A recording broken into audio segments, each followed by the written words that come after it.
मैं कृषक प्रकाश राय हूँ। मैं बढ़िया घड़ी सीहोर में रहता हूँ।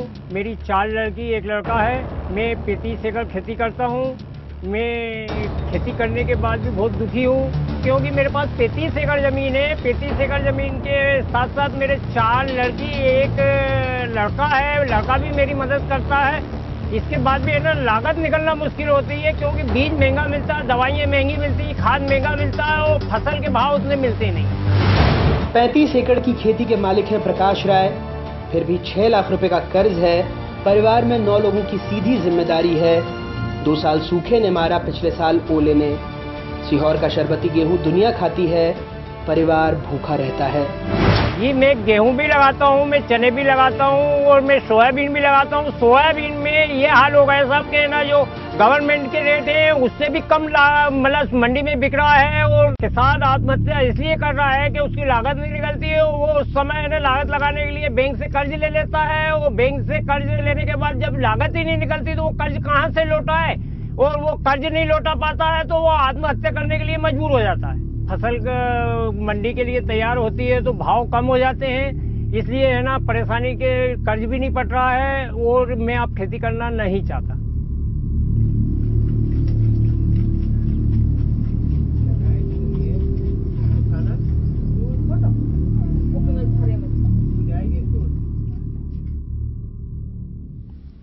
नमस्कार, मैं रवीश कुमार। जैसे ही आंदोलन से हटते हैं किसान, सबकी नजरों से हटा दिए जाते हैं। नेताओं की ओढ़ी हुई संवेदनशीलता गायब हो जाती है। उन्हें पता है कि किसानों के पास किसान के अलावा उनकी जाति के पहचान भी हैं, धर्म के भी पहचान हैं, और इन सब पहचानों के पीछे किसान हाँक दिए जाएंगे। जब वोट का मौका आएगा तब फिर अगले सवाल किसी बड़े संकट के तक के लिए स्थगित कर दिए जाते हैं। सारे सवाल किसानों की कर्ज माफी की खबरें आ तो रही हैं, मगर माफी की शर्तों की बारीकियों में असली खेल छिपा है। मध्य प्रदेश में ही जब से किसान आंदोलन शुरू हुआ है, 16 किसानों की खुदकुशी की खबरें हैं, वहां की मीडिया में छप रही हैं। हालांकि वहां के सहकारिता राज्य मंत्री दावा कर रहे हैं कि एक भी किसान ने कर्ज के कारण खुदकुशी नहीं की है। शुक्र है उन्होंने ये नहीं कहा कि किसान ने खुदकुशी नहीं की है, सिर्फ इतना कहा कि कर्ज के कारण नहीं की है। अगर कर्ज के कारण खुदकुशी नहीं की है तो भी एक सरकार का फर्ज बनता है कि वह देखे कि 10 दिन के भीतर 16 किसानों ने आत्महत्या की तो उसकी वजहें क्या रही होंगी। सरकारों की मौसमी संवेदनशीलता का प्रशासन पर भी असर पड़ता है, वरना जिस किसान के लिए मुख्यमंत्री से लेकर मंत्री तक उपवास पर बैठ रहे हैं, उसके शव को पोस्टमार्टम के बाद घर ले जाने के लिए इस तरह ऑटो में खाट पर डालकर नहीं ले जाना पड़ता, जिस पर मवेशी ले जाया जाता है। आप सोच रहे होंगे कि एम्बुलेंस क्यों नहीं दिया गया। सीएमओ साहब ने बताया कि मृतक किसान के साथ कई लोग आ गए थे, वे सभी एम्बुलेंस में नहीं आ सकते थे, इसलिए उन्होंने ये टेम्पो कर लिया। सीएमओ ने कहा कि पास की बात होती तो व्यवस्था कर देते, मगर काफी दूर के थे ये लोग, और विदिशा में जो जिला अस्पताल है वहां के सीएमओ का बयान है, जहां से यह शव लाया गया था वो काफी दूर नहीं, मात्र 60 किलोमीटर दूर है। खैर, जो लोग एम्बुलेंस में नहीं आ सकते थे वो इस टेम्पो में भी आ गए आराम से। वैसे पुलिस की गोली से मरे 6 किसानों के घर मुख्यमंत्री को जाना था तो 7 हेलीपैड बनाए गए थे। बारिश हो गई इसलिए एक का ही इस्तेमाल हुआ और मुख्यमंत्री बाकी जगहों पर कार से गए। हम जिनकी तस्वीर दिखा रहे थे उनका नाम जीवन सिंह मीणा है। 35 साल के जीवन सिंह विदिशा जिले के करारिया थाने के एक गांव बमौरा के निवासी थे। मां बाप की इकलौती संतान। सोमवार सुबह फांसी लगाकर आत्महत्या कर ली उन्होंने। जीवन ने क्षेत्रीय ग्रामीण बैंक से 1.25 लाख और सहकारी बैंक का 3 लाख लोन लिया। लोन नहीं चुका सके तो अगली बुवाई के लिए खाद और बीज के लिए लोन नहीं मिला। परिजनों ने बताया कि तनाव में थे और कुछ दिन पहले अपनी जमीन बटाईदार को दे दी और सोमवार को पत्नी और 3 बेटियों को छोड़ फांसी लगा ली। देखिए, किसी भी व्यक्ति की मृत्यु होना, चाहे वो आत्महत्या से हो या किसी और कारण से, बहुत दर्दनाक भी है और बहुत दुर्भाग्यपूर्ण भी है। पर ये हम कह सकते हैं कि मध्य प्रदेश में जो भी किसानों की आत्महत्या की खबरें आ रही हैं, उसका किसान की कर्ज से, उसकी खेती से, इससे कोई भी संबंध नहीं है, और ऐसा कोई भी संबंध का या इस तरह का प्रकरण प्रकाश में नहीं आया है। मृत्यु हुई है, दुर्भाग्यपूर्ण है। अलग अलग मृत्यु के अलग अलग कारण हो सकते हैं, कहीं पारिवारिक कारण है, कहीं और कारण हो सकते हैं, परंतु किसान का कर्ज इसमें कहीं भी कारण नहीं बना है आत्महत्या करने का। अभी मध्य प्रदेश सरकार के मंत्री यह कहते हैं कि मध्य प्रदेश में किसान आत्महत्या नहीं कह रहे हैं, तो इससे बड़ा झूठ और कोई हो नहीं सकता है, क्योंकि वास्तविकता में मध्य प्रदेश का किसान परेशान है। उसी के कारण ये अभी आंदोलन हुआ और सारे किसान रोड पे आए थे। अभी मुख्यमंत्री जी जो है मध्य प्रदेश के, उनके गृह जिले और उनकी विधानसभा में आज ही एक किसान ने आत्महत्या की, 2 दिन पहले एक किसान ने आत्महत्या की। मध्य प्रदेश का सबसे समृद्ध जिला जो कहते हैं हम लोग हरदा, उसमें आज सुबह एक किसान ने आत्महत्या की है। पिछले 4-5 दिन पहले एक किसान ने आत्महत्या की है। तो किसान आत्महत्याएं मध्य प्रदेश में बहुत ज्यादा हो रही है, ये बड़ा दुखद है। इसके बाद भी ये इस पे इस तरह का असंवेदनशील बयान देते हैं, ये समझ से परे है। ये क्यों झुठलाना चाह रहे हैं, ये समझ में नहीं आ रहा है। इसी 3 तारीख जून को सुप्रीम कोर्ट में सरकार की तरफ से हलफनामा दायर हुआ, जिसमें मध्य प्रदेश में, जिसके हिसाब से मध्य प्रदेश में 1000 से अधिक किसान हर साल खुदकुशी करते हैं। पोस्टमार्टम रिपोर्ट तो जीवन की यही कहती है कि मौत दम घुटने से हुई, यानी फांसी लगने से। राष्ट्रीय अपराध शाखा ब्यूरो की रिपोर्ट के अनुसार 2015 में मध्य प्रदेश में 581 किसानों ने आत्महत्या की थी। हमारे सहयोगी अनुराग द्वारी भोपाल से जुड़ रहे हैं। अनुराग, आपका स्वागत है और हम यही जानना चाहते हैं कि आप इस दौरान जिन किसानों से मिले, कई बार अभी भी लोग ये बात समझ में, मैं देखता हूँ प्रतिक्रियाएं पढ़ता हूँ तो उनका यही कहना होता है कि लोन माफ़ करना समाधान नहीं है, इससे किसानों में गलत प्रैक्टिस होगी और वो लोग लोन लेकर नहीं देंगे। आप थोड़ा बता सकते हैं कि कहानी तो आपने एक ही किसान की दिखाई कि वाकई में इनकी समस्याएं किस किस तरह की हैं? क्या लोन ही समस्या है? और वो अगर लोन है 6 लाख, 7 लाख, 8 लाख, तो उसको लेकर बैंक उन्हें किस तरह से परेशान करते हैं? उनके भीतर किस तरह की असुरक्षा पैदा होती है कि जब लगता है कि अब ये कोई दरवाजा नहीं है, अपनी जिंदगी खत्म कर लो? रवीश जी, अभी आपने यहाँ के सहकारिता मंत्री का बयान सुना होगा, तो ये समस्या मराठवाड़ा से लेकर विदर्भ, जहाँ जहाँ हमने देखा, और मध्य प्रदेश और झारखंड, उड़ीसा, हर जगह देखा है। सरकारें सबसे पहले तो मानती नहीं है कि समस्या है। जब सरकारें मानेंगी कि समस्या है तो समाधान शुरू करेंगी। तो उन्होंने पहले ही बयान दे दिया कि सुसाइड तो किया ही नहीं, आत्महत्या तो की नहीं कर्ज की वजह से, तो कर्ज को तो मानते ही नहीं है, पहली बात। क्योंकि मानेंगे तो उसके बाद समाधान करना होगा। कॉर्पोरेट्स के करोड़ों लाखों रुपए माफ कर सकते हैं, उसमें उनको कोई दिक्कत नहीं आती, उसमें अर्थव्यवस्था पटरी से नहीं उतरती है। लेकिन जो सबसे बड़ा सवाल यहां पर यह है कि कोई भी नेता अगर जमीन पर जाकर, जैसे मध्य प्रदेश की बात बताऊं आपको, तो जिन जिन लोगों के लिए मुख्यमंत्री जी ने उपाय सुझाए, बड़ी अच्छी बात है कि दाल के लिए और प्याज के लिए, लहसुन के लिए, बाकी और चीजों के लिए, दलहन के लिए समर्थन मूल्य उन्होंने तय किया और देना शुरू कर दिया। लेकिन जैसे अगर सिर्फ मालवा की बात करें, तो मालवा में जब हमने जाकर देखा, हर किसान की आपने व्यथा सुनी होगी, कमोबेश एक ही बात कहता है कि सोयाबीन के लिए उन्होंने तय नहीं की। वो सोयाबीन जो कुछ दिनों पहले उन्होंने 5,500 क्विंटल से ज्यादा पर बेचा था, अभी गिरकर 2,400 रुपए आ गया है। वो मेथी जो कभी 12,000 पर बेची थी, अभी 2,200-2,400 पे बिक रही है।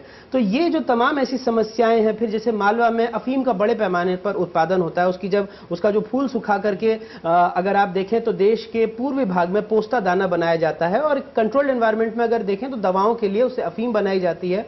तो तमाम ऐसी चीजें हैं जिस पर सरकार का ध्यान नहीं गया। ये तो बहुत छोटी छोटी बातें हो गई जिस पर सरकार को सोचना चाहिए था।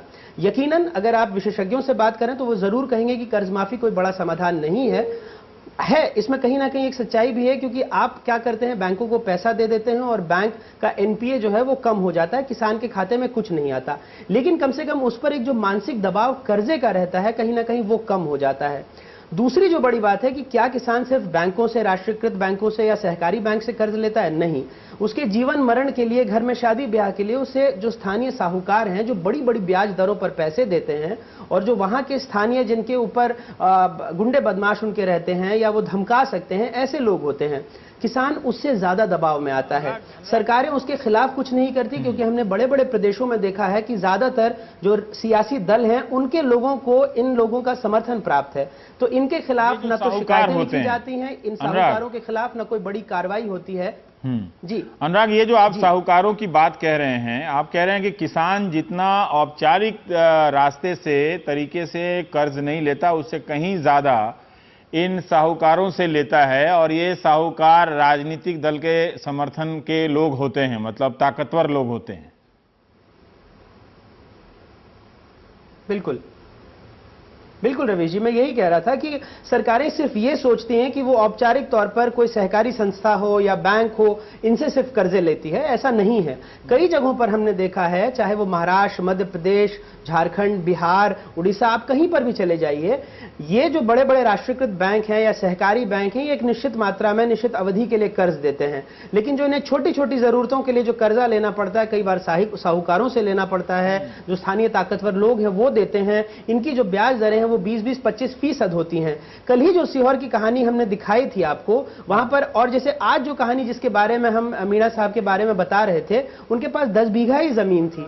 इतनी छोटी सी जमीन पर भी इस बार वो खेती नहीं कर पाए, उस जमीन को बटैया पर दे दिया, या यूं कहें कि खाद बीज के लिए, जबकि इस बार फसल अच्छी हुई थी, बावजूद इसके कर्जा चुकाने के बाद उनके पास एक भी पैसा नहीं था जिससे वो बाकी की और खेती के काम कर सकें।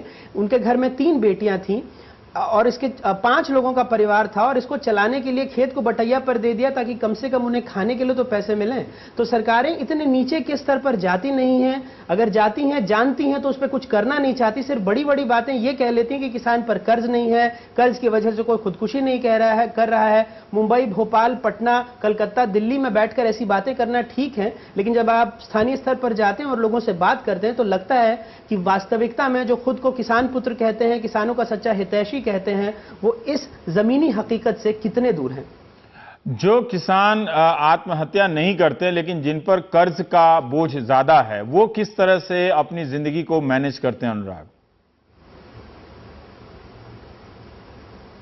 अभी जिस किसान की बात से हमने इस कार्यक्रम की शुरुआत की रवीश जी, उनके पास लगभग 35 एकड़ जमीन है। 35 एकड़ जमीन बहुत होती है, लेकिन आप ये माने कि उस 35 एकड़ में वो 10 से 12 या 15 एकड़ के बीच में खेती नहीं कर पाते क्योंकि परती जमीन है। दूसरी बात यह है कि उनके ऊपर भी 6 लाख रुपए का कर्जा हो गया है, क्योंकि पिछले लगातार 2 साल मध्य प्रदेश में सूखा पड़ा, उसके बाद पिछली बार ओला पड़ा जिसकी वजह से फसल खराब हो गई। इतने बड़े खेत में उनको मुआवजा मिला तो सिर्फ 28,000 रुपए, वो भी पटवारी से मिन्नत करके, स्थानीय स्तर पर जो अधिकारी हैं उनसे मिन्नत करके। तो ऐसे में आप सोचिए कि उनके लिए खर्चा चलाना कितना मुश्किल हो जाता है। और जो सबसे बड़ी बात है, जो सालों से किसान ये कह रहे हैं, अगर मध्य प्रदेश में ही आप देखें, कांग्रेस ने, भारतीय जनता पार्टी ने बहुत ढकोसले कर लिए, लेकिन अगर आजादी के इतने साल बाद इतने बड़े राज्य में 72% जो यहाँ की जमीन है वो मानसून के आश्रय है, सिंचाई का कोई साधन नहीं है। ये एक बड़ी समस्या किसानों की और है। बिजली बराबर नहीं मिल पाती है, बिजली की दरें बहुत ऊंची है, तो ऐसे में सिंचाई उनके लिए बहुत ज्यादा मुश्किल हो जाती है। इन स्थानीय समस्याओं के बारे में वो बात नहीं करते। तो जैसा आप पूछ रहे थे, वापस से वो साहूकारों के दुष्चक्र में फंस जाते हैं, और ऐसे में धीरे धीरे कर्ज, सूद, मुनाफे के एक चंगुल में फंसते जाते हैं और उनके लिए निकलना बहुत मुश्किल हो जाता है। तो ऐसे में खेती करना, लागत निकालना, मंडी में उसको बेचना, और ऐसे में अगर समर्थन मूल्य गिर जाता है, जैसे पिछली बार मुख्यमंत्री ने खुद माना कि जब देश में दाल की कमी हुई थी, उन्होंने किसानों से आग्रह किया था कि आप दाल उगाएं। जब लोगों ने दाल उगानी शुरू कर दी, इस बार खुद मान रहे हैं, अंग्रेजी में जिसे कहते हैं प्रॉब्लम ऑफ प्लेंटी, कि बंपर पैदावार हो गई है और अब उसे खपाने के लिए दरें नीचे चली गई। अब दरें तो नीचे चली गई, लेकिन किसान ने जिस लागत से बुआई की, कटाई की, मंडी तक पहुंचाया, वो तो नीचे नहीं गई। अगर उसको 5 रुपए लगा था और आप इस बार कह रहे हैं कि बहुत ज्यादा प्रोडक्शन हो गया और हम उसे 2 रुपए में खरीदेंगे, तो वो 3 रुपए कहां से किसान भरेगा? उस 3 रुपए के लिए उसने साहूकार से लेकर, बैंक से लेकर, तमाम वित्तीय संस्थाओं से कर्ज लिया होगा, उसे कैसे चुकाएगा? इस बारे में कोई सोचता नहीं है। आनन फानन में घोषणा कर दी कि भैया इतने तारीख तक हम न्यूनतम समर्थन मूल्य पर चीजें खरीदेंगे, लेकिन उसके पहले का जो उसको नुकसान हो गया, मध्य प्रदेश में आप सोचिए, प्याज टनों टन मंडी में फेंका जा रहा है, उसके लिए भी लगभग 100 करोड़ रुपए हमारी आपकी जेब से जाएगा। पिछले बार भी जब प्याज का भंडारण ठीक से नहीं हो पाया, सरकार ने जो प्याज 6 रुपए पे खरीदा, उसको 1 रुपए में बेचा और सिर्फ 3 करोड़ की प्याज बिक पाई, 100 करोड़ का नुकसान हो गया। ये बड़ी बातें जिस पर वो ध्यान नहीं देते हैं। अनुराग, बहुत बहुत शुक्रिया। आप गांव में घूमते रहिए। जीवन सिंह के बाद अब जुगराज सिंह की कहानी। जुगराज सिंह पंजाब के बठिंडा जिले के झंडू के गांव के रहने वाले थे। उनके ऊपर बैंक और आढ़त वालों का 10 लाख बकाया हो गया था। जुगराज ने आढ़ती से 24% सालाना पर 1 लाख रुपया कर्ज लिया था। बताइए, इस रेट पर आपको कोई कर्ज मिलता है जो 3 लाख रुपया हो गया, 1 लाख से बढ़कर 3 लाख हो गया। जुगराज को ग्रामीण बैंक का 7 लाख रुपया भी चुकाना था। उन्होंने एक पुराना ट्रैक्टर भी लिया था लोन पर ही, लेकिन कर्ज ना चुका पाने के कारण ट्रैक्टर बेचना पड़ा। सरकार से कर्ज माफी की उम्मीद उनकी टूट चुकी थी। शुक्रवार रात वो जब खेत से काम पर वापस आए तो कुंडी लगाकर कमरा बंद किया और फांसी लगा ली। 62 साल की उम्र में उन्हें उन्हें ये रास्ता चुनना पड़ा। बीते साल खेतों में कपास भी लगाई थी, लेकिन फसल खराब हो गई और घाटा बढ़ता चला गया। पंजाब के मुख्यमंत्री ने 20,000 करोड़ से अधिक की कर्ज माफी का ऐलान किया बड़े गाजे बाजे के साथ, लेकिन बजट जब पेश हुआ तो उसमें उस 20,000 करोड़ की राशि का कोई प्रावधान ही लोगों को नजर नहीं आया। मुख्यमंत्री ने कहा था कि सभी छोटे और हाशिए के किसानों के 2 लाख रुपए तक के लोन माफ कर दिए जाएंगे। यह बात ध्यान में रखिएगा कि किसानों पर 2 लाख से अधिक का कर्ज होता है। लोन माफी के बाद भी किसान लोन से मुक्त नहीं हो रहे, उनका पूरा कर्ज माफ नहीं हो रहा, जबकि वो चुनावों के दौरान कहते थे कि आपने जो महाजन यानी आढ़ती से जो कर्ज लिया है वो भी हम माफ करेंगे और पूरा माफ करेंगे। मुख्यमंत्री ने बजट से पहले कहा था कि 10 लाख किसानों को फायदा होगा। दावा किया कि 56% किसानों को इससे फायदा होगा। इस हिसाब से 21,000 करोड़ 21,000 करोड़ का की कर्ज माफी का एक आंकड़ा बनता है। मगर बजट पेश करते हुए राज्य के वित्त मंत्री मनप्रीत बादल ने मात्र 1500 का प्रावधान किया, 1500 करोड़ का। मुख्यमंत्री ने कहा कि सभी सीमांत किसानों को पूरे 2 लाख रुपए तक की कर्ज माफ कर दी जाएगी, चाहे उन पर कितना भी कर्ज क्यों ना हो। अगर इसे भी जोड़ लें तो कोई 30,000 करोड़ के करीब हिसाब बनता है। बजट में उस तरह से नहीं कहा गया जैसे बजट से पहले मुख्यमंत्री ने सार्वजनिक प्रेस कॉन्फ्रेंस में बात कही थी। यही नहीं, ये भी कहा था कि 5 एकड़ से अधिक जमीन वाले किसानों का कोई लोन माफ नहीं होगा। मुख्यमंत्री ने यह भी कहा कि खुदकुशी करने वाले किसानों के जितने भी लोन बाकी होंगे वो सरकार चुकाएगी। खुदकुशी करने और उन परिवारों को 5 लाख रुपए की आर्थिक सहायता भी दी जाएगी। ਇਹਨਾਂ ਨੇ ਕੱਲਾ ਕਿਸਾਨਾਂ ਵਾਸਤੇ 1500 ਕਰੋੜ ਦਾ ਪ੍ਰੋਵੀਜ਼ਨ ਰੱਖੀ ਹੈ। ਅਸੀਂ ਹਰ ਸਾਲ 6000 ਕਰੋੜ ਰੁਪਇਆ ਬਿਜਲੀ ਦਾ ਉਹਨਾਂ ਦਾ ਬਿੱਲ ਮਾਫ ਕਰਦੇ ਸੀ। ਇਨ 10 ਇਅਰਸ ਵੀ ਕੰਟਰੀਬਿਊਟਡ 60,000 ਕਰੋੜ ਜੇ ਕਿਸਾਨਾਂ ਦਾ ਮਾਫ ਕੀਤਾ ਹੈ ਉਹਨਾਂ ਦੇ ਬਿੱਲ। ਕੱਲ ਸੀਐਮ ਸਾਹਿਬ ਨੇ ਕਿਹਾ ਆਪਾਂ ਛੋਟੀ ਗੱਲ ਹੀ ਸੋਚ ਲਈਏ, ਸਭ ਲੋਕ ਕ੍ਰੌਪ ਲੋਨ ਹੀ ਕਿਹਾ 10 ਲੱਖ 20,000 ਫਾਰਮਰ ਦਾ 2 ਲੱਖ ਕਿਹਾ 20,000 ਕਰੋੜ ਬਣਦਾ ਹੈ। ਸੋ ਪ੍ਰੋਵੀਜ਼ਨ ਘੱਟ ਤੋਂ ਘੱਟ 20,000 ਕਰੋੜ ਦੀ ਤਾਂ ਹੋਣੀ ਚਾਹੀਦੀ ਹੈ ਬਜਟ 'ਚ, और 1500 करोड़ की हुई है। जुगराज सिंह अगर 20 जून तक जिंदा होते तो उनका 10 लाख का कर्ज इस योजना के तहत माफ ही नहीं होता। अब फांसी लगा ली है तो शायद राज्य सरकार उनका लोन चुका दे। नए फैसले के हिसाब से पंजाब सरकार ने पंजाब कोऑपरेटिव सोसाइटीज एक्ट 1961 के सेक्शन 67A को भी रद्द करने का फैसला किया है। इसके हिसाब से अब किसानों की जमीन ना तो नीलाम होगी ना जब्त। इस फैसले से मोटा मोटी फौरी तौर पर देखने से लगता है कि इस फैसले से किसानों को मानसिक मनोवैज्ञानिक राहत मिल सकती है, क्योंकि लोन न चुकाने पर जमीन छीन जाने का डर नहीं रहेगा। पंजाब खेती के लिहाज से एक विकसित राज्य है, हम सब जानते हैं। सबसे ज्यादा सिंचित भूमि है वहां पर, यहां हर तरह के बुनियादी ढांचे मौजूद है, मंडी भी बेहतर है यहां पर।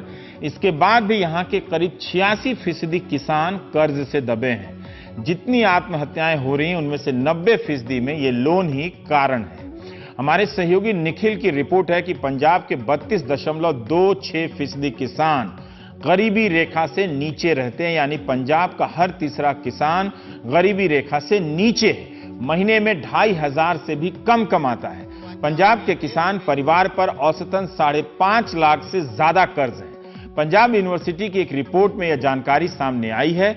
इस प्रोजेक्ट के डायरेक्टर डॉक्टर प्रोफेसर ज्ञान सिंह का कहना है कि सीमांत किसान, लघु किसान, अर्ध लघु किसान और भूमिहीन किसानों की कर्ज चुकाने की क्षमता समाप्त हो चुकी है, शून्य है, वे चुका ही नहीं सकते। आप पटियाला के सोहना गांव के किसान हैं, स्क्रीन पर जो दिख रहे हैं, पाल सिंह, 55 साल उम्र है, 2,000 रुपया महीना भी नहीं कमा पाते, कर्जा है 8 लाख रुपया। जाहिर है पाल सिंह की कर्ज चुकाने की क्षमता समाप्त हो चुकी है। यही कारण है कि खेती से सब पलायन कर रहे हैं, पलायन करवाया भी जा रहा है। आप सोचिए, हरियाणा के महर्षि दयानंद विश्वविद्यालय रोहतक में चपरासी के 92 पद के लिए 22,000 आवेदन आए हैं। वो भी स्थायी नहीं है, कॉन्ट्रैक्ट की नौकरी है और सैलरी 8800 रुपए प्रति माह। 8वीं की योग्यता है, मगर MA वालों ने भी आवेदन किया है। ऐसा क्यों है? ऐसा इसलिए है क्योंकि शहरों में भी रोजगार नहीं है।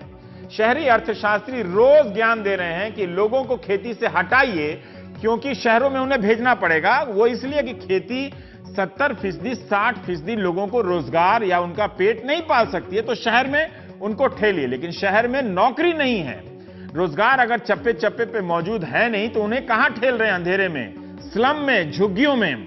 इसी कारण 70% लोग खेती पर हैं।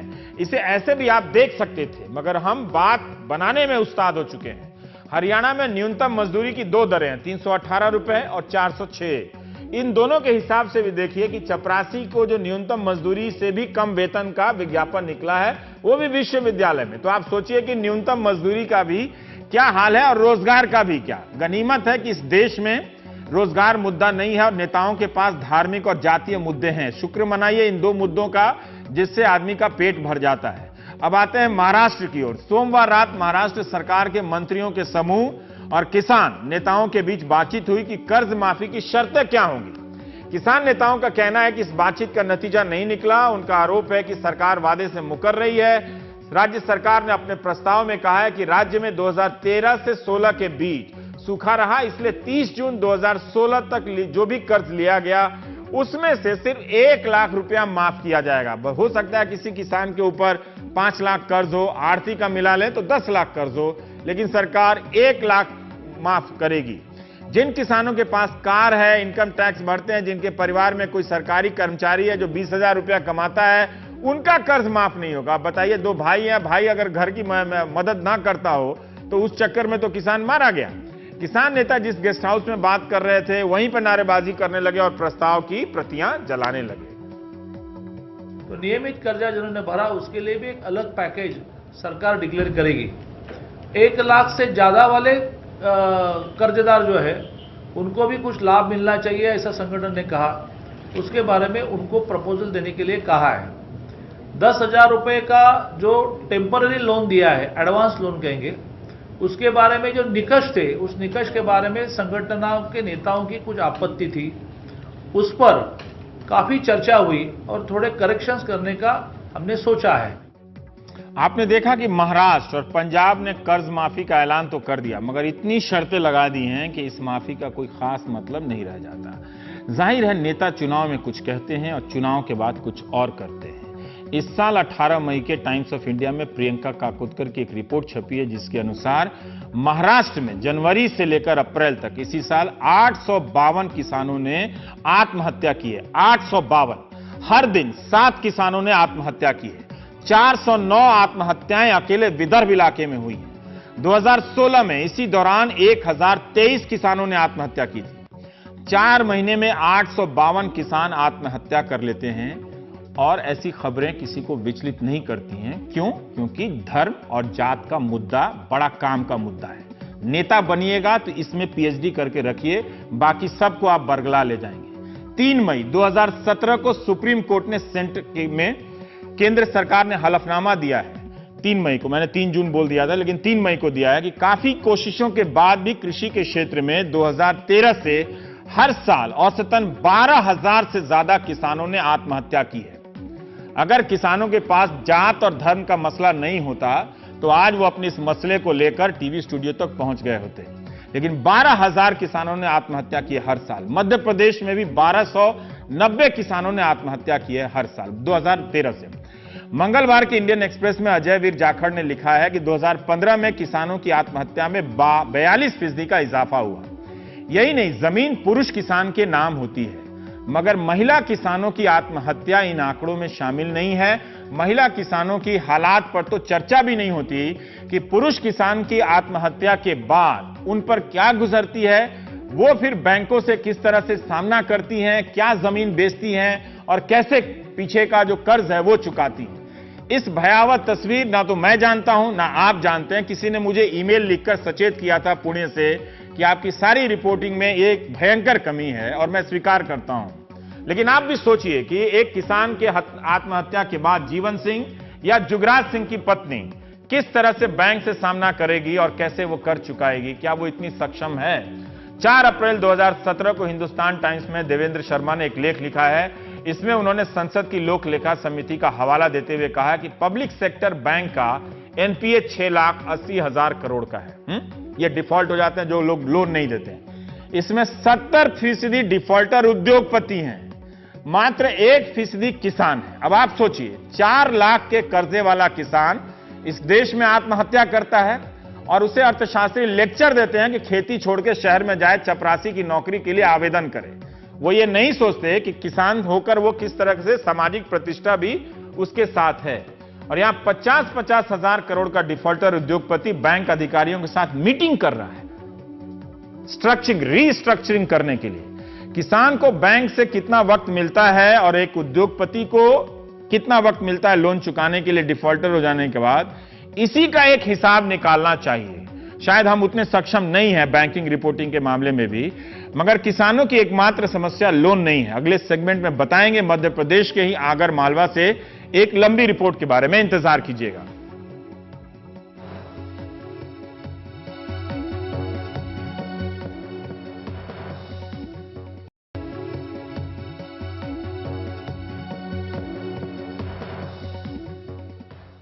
जफर मुल्तानी की रिपोर्ट अब बताएगी कि सरकारें किसानों के प्रति कितनी संवेदनशील है। लंबी रिपोर्ट है और जटिल भी है, प्रक्रिया भी समझने की जरूरत है क्योंकि काफी मेहनत से इस रिपोर्ट को तैयार किया गया है। कहानी यह है कि एक प्राइवेट इन्वेस्टमेंट कंपनी किसानों की जमीन की रजिस्ट्री करवा लेती है और किसानों को पता नहीं चलता।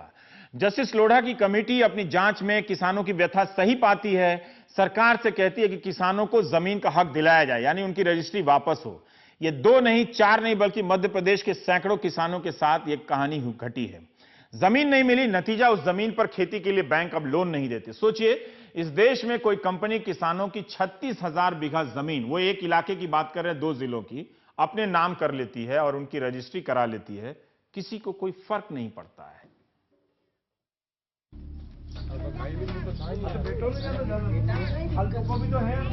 हमारे पिताजी का फोटो नहीं है, ये फर्जी फोटो है ये, और हमारे साथ में सर गलत हुआ है, फर्जी रजिस्ट्री कर दी।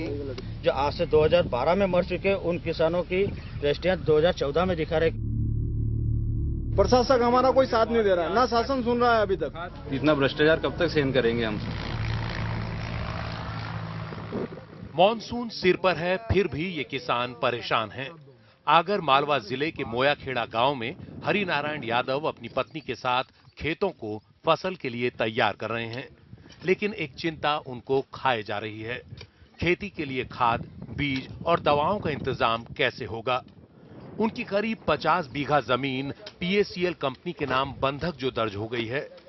अब इस जमीन पर उन्हें खेती के लिए कर्ज नहीं मिल पाएगा, ना ही वो अपनी जमीन बेच पाएंगे। 10 सदस्यों के घर को चलाने के भी अब लाले पड़ रहे हैं और ऊपर से बाजार से लिया 6 लाख रुपए का कर्ज भी सिर पर है।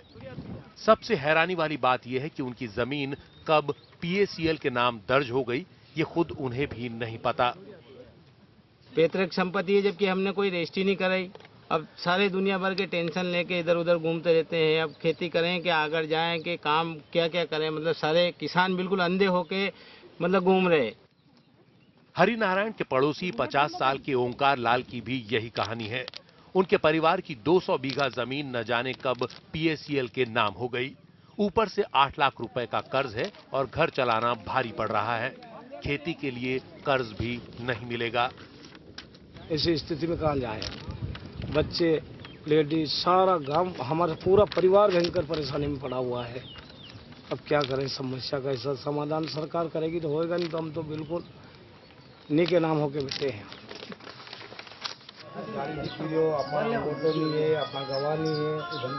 इस गांव के करीब दर्जन भर किसान इसी तरह खुद को ठगा सा महसूस कर रहे हैं। गांव के लोगों को इस ठगी का पता तब चला जब करीब के धांधेड़ा गांव के देवी सिंह यादव ने किसान क्रेडिट कार्ड से कर्ज के लिए मई के आखिरी हफ्ते में तहसील दफ्तर से जमीन के कागजात निकलवाए। उन्हें पता लगा कि इस जमीन पर तो उन्हें कोई लोन मिल ही नहीं सकता। यही नहीं, वो अपनी जमीन बेच भी नहीं सकते क्योंकि खसरे के कॉलम नंबर 12 में कलेक्टर के आदेश से ये जमीन पीएसीएल के नाम बंधक दिखाई गई है और इसकी खरीद बिक्री पर रोक लगा दी गई है। अब नहीं तो हम खाद ले सकते, ना बीज ले सकते, हमारी जमीन भी पड़क पड़ी, ना तो अंकाने के पैसे, ना खाद बीज, कुछ भी इंतजाम नहीं। ये जमीन हमारी पड़क ही रहेगी। देवी सिंह के बाद दूसरे किसानों ने भी अपने स्तर पर जांच की। पता चला कि आगर मालवा जिले के करीब 500 किसानों की जमीन के साथ यही हुआ है। ये सभी लोग अपना दर्द लेकर प्रशासन के पास गए, लेकिन कोई सुनवाई नहीं हुई। किसानों का दावा है कि उन्हें अंधेरे में रखकर उनकी जमीनों की फर्जी तरीके से रजिस्ट्री कराई गई है। ना तो मैंने कोई नकल दी या पावती की जो फोटोकॉपी दी, किसी को कोई डॉक्यूमेंट मेरे द्वारा तो नहीं दिए गए। अब ये डॉक्यूमेंट कहाँ से उपलब्ध कराए, इनने क्या किया, ये जो जिस लोगों ने फर्जीवाड़ा किया कंपनी वाले ने, या इनके साथ कोई दलाल मिले हुए या जो भी है, ये इसका हमें कोई जानकारी नहीं है। हमने खुद हरिनारायण यादव की करीब 50 बीघा जमीन की रजिस्ट्री की पड़ताल की। ये जमीन किसी सुख मोहिंदर सिंह, पिता बाबू सिंह, निवासी पुरानी तहसील के सामने सरहिंद सिटी, जिला फतेहगढ़ साहिब, पंजाब के नाम कर दी गई है। विक्रेता मेरा नाम है यहाँ, और मेरा नाम की जो फोटो लगा रखा वो भी नकली है, मेरा फोटो नहीं है। और मैं शिक्षित हूँ, पढ़ा लिखा हूँ, मैंने एमए कर रखा है, जबकि मेरे यहाँ अंगूठा लग दिया और मैं इंग्लिश में साइन करता हूँ। और उसके बाद ये जो खरीदने वाला है सारे, मतलब ये इसको भी हम नहीं जानते हैं। और हमारे जो गवाह हैं वो गवाह के भी फर्जी मतलब फोटो लग रहे हैं, उसमें गवाह के भी सारे फर्जी फोटो हैं। अधिकतर फर्जी रजिस्ट्रियों में खरीदार यही सुख मोहिंदर सिंह है, जो पर्ल एग्रो कॉरपोरेशन लिमिटेड की सहायक कंपनियों के लिए अधिकृत के तौर पर दर्ज है। किसी रजिस्ट्री में किसान का फोटो नकली तो किसी में दस्तखत फर्जी। यही नहीं, किसी रजिस्ट्री में तो गवाह भी ऐसे हैं जो कई साल पहले दुनिया छोड़कर जा चुके हैं। कुछ मामलों में उन किसानों की भी हाल में रजिस्ट्री कर दी गई जिनकी मौत सालों पहले हो चुकी है। कंवरलाल की मौत 70 साल की उम्र में 12 जनवरी 2012 को हुई थी। ग्राम पंचायत ने उनका मृत्यु प्रमाण पत्र भी जारी किया हुआ है। उनके नाम से 48 बीघा जमीन पर भाई, बेटे और भतीजे खेती करते हैं, लेकिन उन्हें पता भी नहीं चला और 7 फरवरी 2014 को इस जमीन की फर्जी तरीके से रजिस्ट्री करा ली गई। रजिस्ट्री में कंवरलाल की जगह किसी नौजवान की फोटो लगी है। कंवरलाल अंगूठा लगाते थे, लेकिन रजिस्ट्री में उनके दस्तखत दिखाए गए हैं।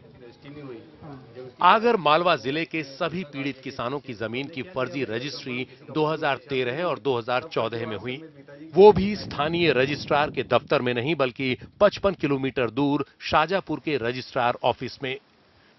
सभी रजिस्ट्रियों के स्टाम्प पेपर एक ही वेंडर रक्षित पाटिल से खरीदे गए, जो शाजापुर का रहने वाला है। ज्यादातर रजिस्ट्री किसी एडवोकेट निर्मल सिंह गुर्जर ने टाइप और ड्राफ्ट की। इस तरह आगर मालवा और शाजापुर के करीब 500 किसानों की 36,000 बीघा जमीन की रजिस्ट्रियां पीएसीएल की सहायक कंपनियों के नाम कर दी गईं। यहां तक कि कृषि मंडी समिति के अध्यक्ष बाबूलाल यादव भी इस फर्जीवाड़े की चपेट में आ गए। उनके परिवार की करीब 100 बीघा जमीन पीएसीएल के नाम बंधक कर दी गई। दावे के साथ कहता हूं, जिसमें प्रशासन और शासन के लोग मिले हुए हैं, अभी तक कोई भी व्यक्ति शासन की ओर से कोई आगे नहीं आ रहा सहयोग करने के लिए। किसान भागता फिरा, मजबूर है। किसानों को यह तक नहीं मालूम कि कौन सा किसान की जमीन कहां गई है। कोर्ट द्वारा हमारी जमीन बिना छानबीन के, बिना किसी छानबीन किए फर्जी रजिस्ट्री को कॉलम नंबर 12 में दिखा दिया। तो ऐसा क्यों सर? देश का हम कहां जाएंगे? किसानों ने अपनी जमीन की रजिस्ट्रियों के लिए जब शाजापुर के डिप्टी रजिस्ट्रार कार्यालय में संपर्क किया तो पता चला कि कई रजिस्ट्रियों का रिकॉर्ड मौजूद ही नहीं है। इसके बाद पता चला कि रजिस्ट्रियों पर लगी सील भी नकली है। स्टाम्प वेंडर रक्षित पाटिल ने इन रजिस्ट्रियों के लिए अकेले सुख मोहिंदर सिंह के पहचान पत्र पर 6 करोड़ रुपए के स्टाम्प पेपर पीएसीएल की सहायक कंपनियों को बेच दिए। जो किसान आगर मालवा जिले से आए हुए थे, इस संदर्भ में विभिन्न कंपनियों द्वारा जमीनें उनकी क्रय की गई हैंगी।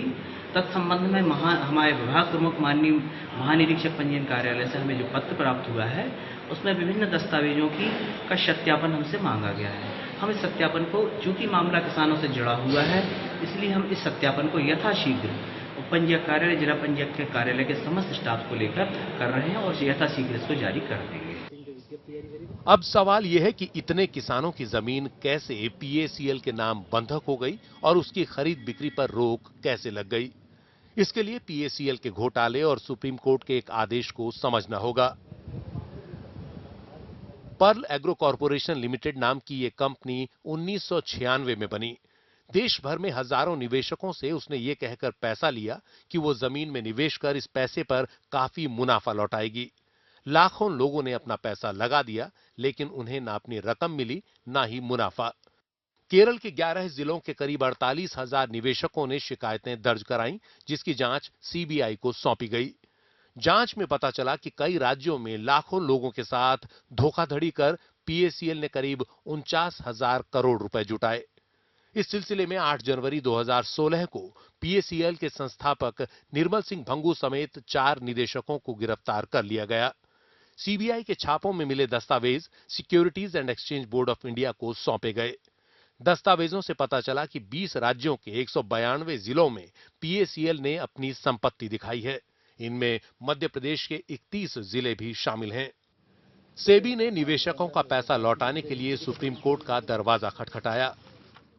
सुप्रीम कोर्ट ने इस मामले में रिटायर्ड जस्टिस आरएम लोढ़ा की अध्यक्षता में एक कमेटी बनाने का निर्देश दिया। इस कमेटी को पीएसीएल की संपत्ति के निपटारे का अधिकार भी दिया गया। लोढ़ा कमेटी ने सेबी को पीएसएल की संपत्तियों की नीलामी कर निवेशकों के पैसे लौटाने के आदेश जारी किए। सेबी ने 27 अगस्त 2016 को देश के 192 जिलों में पीएसीएल के नाम दर्ज संपत्तियों की नीलामी के लिए विज्ञप्ति जारी कर दी। सेबी ने सभी जिला कलेक्टरों को निर्देश दिए कि पीएसीएल के नाम दर्ज संपत्ति की खरीद बिक्री आदि पर रोक लगा दी जाए। आगर मालवा जिले के कलेक्टर को भी 7 सितंबर 2016 का ये पत्र मिला। कलेक्टर के दफ्तर ने बिना जांच पड़ताल किए कार्यवाही कर दी। बस यहीं से धोखाधड़ी से पीएसीएल के नाम दर्ज किसानों की जमीन की खरीद बिक्री पर रोक लग गई। किसानों की कोई सुनवाई नहीं हुई। मामला खुला तो सत्ताधारी बीजेपी के विधायक मुरली पाटीदार ने फरवरी 2017 में विधानसभा में सवाल उठाया। आगर मालवा के कलेक्टर दुर्ग विजय सिंह ने सेबी के पत्र और लोढ़ा कमेटी का हवाला दिया और कहा कि शासन और जिला स्तर से कार्यवाही करना अब वैधानिक तौर पर संभव नहीं है। किसानों को तो सुना ही नहीं गया है।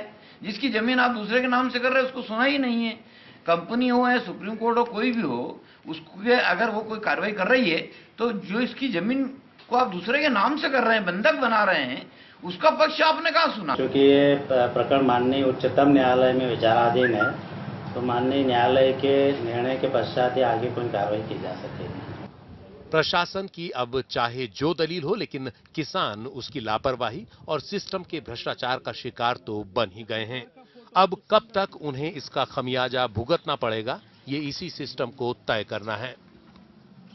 अपने कांधे पर हल लेकर चलने वाले किसानों की समस्या का हल किसी के पास नहीं दिख रहा। लोढ़ा कमेटी के आदेश इन किसानों पर पहाड़ बनकर टूटे और अब फर्जी रजिस्ट्रियों के मामले में प्रशासन का मौन इन किसानों के जले पर नमक का काम कर रहा है। आगर मालवा से जफर मुल्तानी, एनडीटीवी इंडिया के लिए। काफी लंबी रिपोर्ट हो गई, लेकिन ब्रेक के बाद राष्ट्रपति चुनाव को लेकर सियासी दलों की प्रतिक्रियाएं।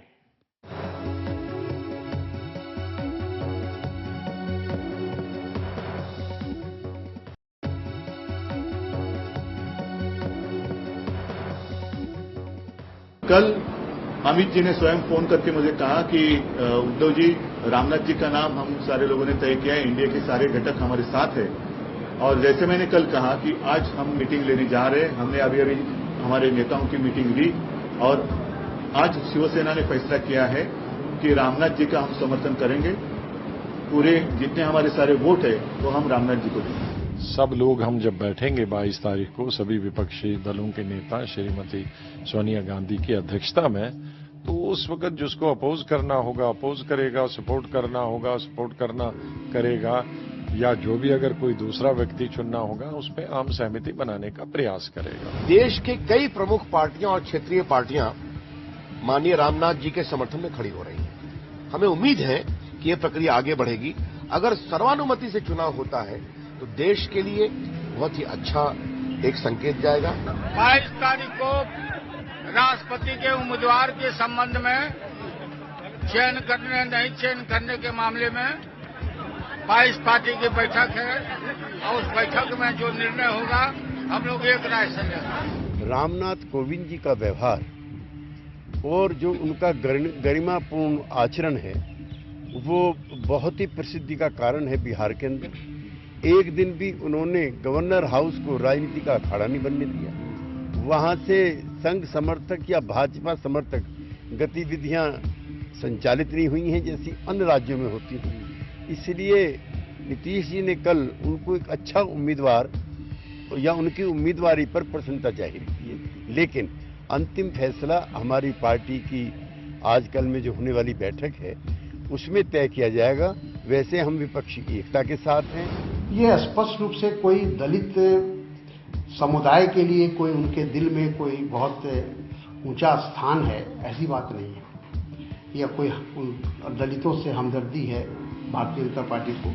क्योंकि इधर आपने देखा है कि जब से मोदी जी की सरकार आई है, गुजरात हो, उत्तर प्रदेश हो, हरियाणा हो, कई ऐसे राज्य जहां भारतीय जनता पार्टी का शासन है, और वहां जो दलितों के साथ जो सलूक हुआ है उसको लेकर भारतीय जनता पार्टी चिंतित थी, और उनको लग रहा था कि आने वाला जो गुजरात का चुनाव है उनके लिए बहुत ही महंगा पड़ने वाला है।